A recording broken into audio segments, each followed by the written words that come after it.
아삽의 탄식시입니다.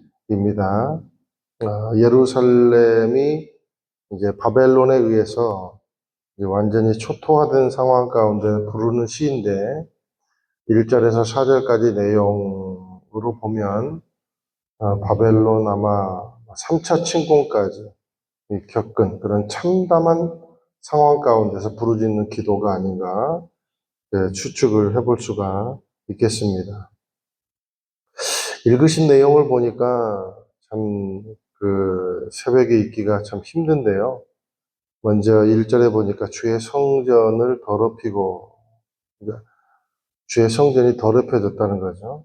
하나님의 성소에 우상의 신상이 떡하니 들어오고 모든 기물들이 약탈을 당했다. 뭐 이런 의미가 될 것입니다. 아울러 2절부터 쭉 보니까 거리에는 택한 백성들의 시체가 얼마나 많은지 새들의 먹이가 될 정도로 많고 살점이 짐승들에 의해서 뜯겨져 나가고 원래 땅이 흑색이어야 되지 않습니까? 그런데 피해색이 되는 그런 많은 인명피해를 입게 되었더라라는 겁니다. 그리고 4절에 보니까 정신적으로도 엄청난 고통을 당하고 있다는 거죠. 한때는 선망의 대상이 됐던 유대민족이 이제는 총체적인 비웃음거리가 되는 상황이 되었다. 꼴이 우습다. 한마디로 지금 유다 민족이 처한 상황이 어떤 면에서 봐도 하나님의 자녀라는 것이 이해가 안 될 정도로 몰락해버린 상황이 지금 유다 민족의 상황이더라라는 겁니다. 우리도 인생을 살다 보면 야 지금 내 인생이 지금 초토화돼 가고 있지 않나 그런 생각이 들 때가 있지 않습니까? 설령 초토화 정도는 아니어도 바닥까지 갔다. 야 진짜 우리 이 정도면 바닥까지 간 거 아니야? 이제 그런 느낌이 들 때가 많습니다. 야 이제 끝난 것 같은데 더 이상 가망이 없는 것 같은데 그런 일을 경험할 때가 있다는 겁니다. 자, 이럴 때 가벼운 사람은 어떻게 행동하냐면 믿음이 없는 자와 똑같이 행동한다는 거죠. 똑같이 세상에 먹이가 되고 그리고 원망거리를 찾고 비난하고 자신을 학대하고 자신을 마치 시체 대하듯 대하는 그런 사람이 있다는 거죠. 그러면 믿음의 사람은 어떻게 행동하는가? 이런 절망적인 상황 가운데도 놓치지 않는 것이 있다는 거예요. 두 가지인데요. 하나는 뭐냐면 자녀됨의 정체성을 안 놓치더라는 거예요. 그리고 그 정체성을 가지고 기도하는 것을 놓치지 않더라라는 겁니다. 시인은 지금요, 어떻게 보면 뻔뻔할 정도로 하나님의 긍휼과 보호하심을 요청하고 있습니다. 5절에서 6절 보니까 5절 오 여호와여 언제까지입니까? 이게 있잖아요. 이제 그만하시죠. 그런 의미입니다. 그리고 주의 질투가 불같이 타오르겠습니까? 이게 사람한테 하는 말 같으면 이런 거예요. 이성을 좀 찾으세요. 이제 이런 말입니다. 그러니까 너무 과도하게 화를 내면 우리는 죄인이긴 합니다. 그건 인정하겠습니다만 너무 하나님이 과도하게 화내시면 역전됩니다. 하나님이 오히려 오해받을 수 있습니다. 뭐 이런 정도의 표현입니다.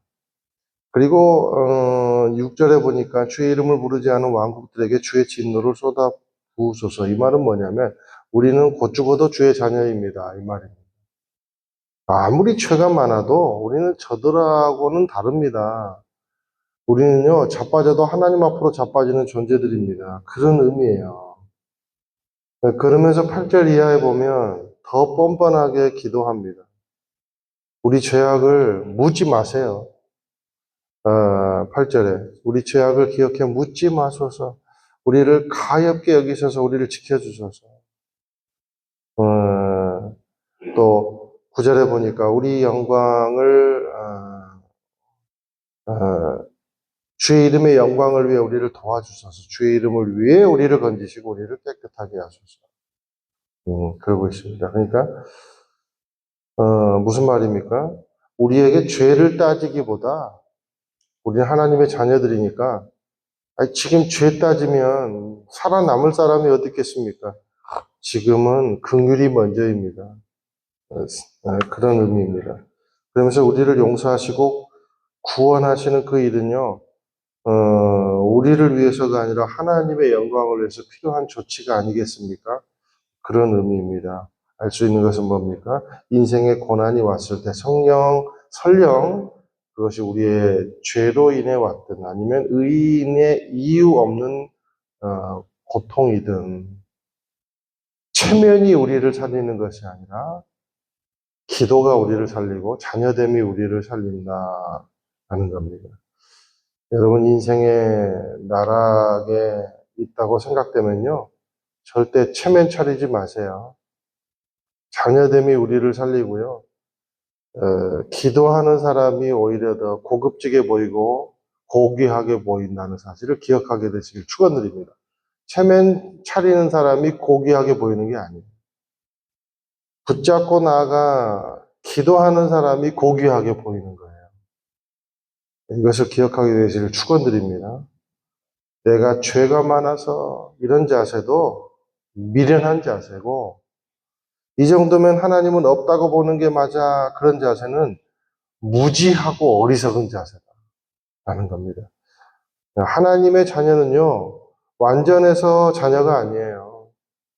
어, 완전하지 않고 부족해도 택함 받은 자녀가 우리의 정체성이다라는 겁니다.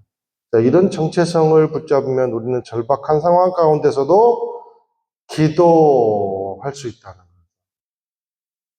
결국 답은 뭡니까?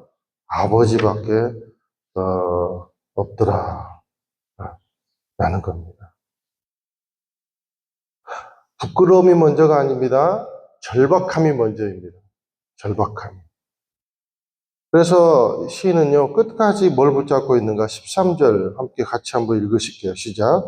그러면 주의 백성이요, 주의 목장의 양들인 우리가 주께 영원히 감사를 드리겠습니다.